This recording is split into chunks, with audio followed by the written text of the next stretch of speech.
সেদিন গাড়ি কেনার আনন্দে সবাই মিলে একটু খেতে গেলাম।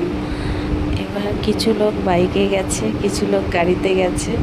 গিয়েই আমার বর কেক কাটিং শুরু করে দিয়েছে কেক খাওয়ার জন্য। খাবার দিতে লেট হচ্ছে, তার জন্য ও কেক খাওয়ার জন্য বলছে আমি কেকটা খেয়ে নিই, কখন খাবার দেবে আমি জানি না। কারণ আমাদের যেতে যেতে অনেক রাত হয়ে গেছিলো, অর্ধেক খাবার সব শেষ হয়ে গেছিলো। ফাইনালি আমাদের খাওয়া দাওয়া শেষ, আমরা সব বাড়ি চলে আসছি। তো আমরা গাড়িতে উঠে পড়লাম, ফাইনালি বাড়িতে চলে এসেছি। বাড়ির সামনে গাড়ির থেকে এখন নামবো। তো আমার ভিডিওটা কেমন লাগলো, ভালো লাগলে শেয়ার, লাইক, কমেন্ট করো।